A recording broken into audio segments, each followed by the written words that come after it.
soit tu utilises des 4 bords amincis ou soit tu vas venir relever la fourrure qui fera la jonction des deux plaques.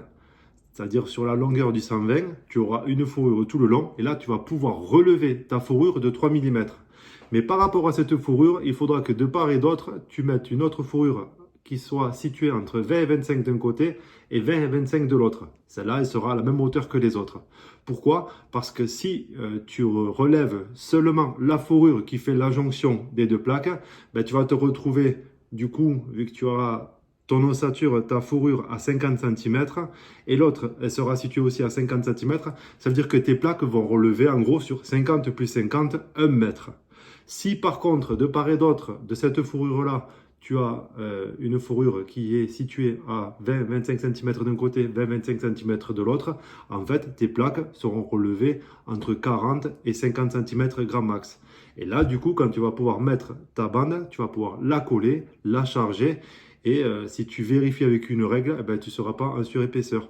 Si tu ne relèves pas ta fourrure, que tu laisses vraiment tout plat, quand tu vas venir mettre ta bande, donc tu vas venir la coller, la charger, faire une petite passe de finition, et bien, ça te fera quelques millimètres, donc c'est très très léger. Mais même si tu as 1 millimètre ou deux qui dépasse, si tu as des lumières très rasantes, eh ben, tu verras que tu as une grosse bosse au niveau du plafond. Donc moi, sur un plafond, pour qu'il soit vraiment nickel, je préconise soit de relever cette fourrure, comme je t'expliquais, en faisant attention d'avoir une fourrure de part et d'autre de celle-ci, soit de mettre des 4 bords amincis, mais je préconise également de mettre un ratissage, de faire un ratissage sur toute la surface du plafond. Pourquoi? Parce que l'épiderme de la plaque et l'enduit, ben, ils sont complètement différents, donc ils ne prendront pas la lumière pareille. C'est-à-dire que quand tu regardes une plaque, même sans la visser ou quoi que ce soit, une plaque sortie d'usine, si tu mets une lumière très rasante, tu verras que sur cette plaque-là, tu as un effet un peu d'orange.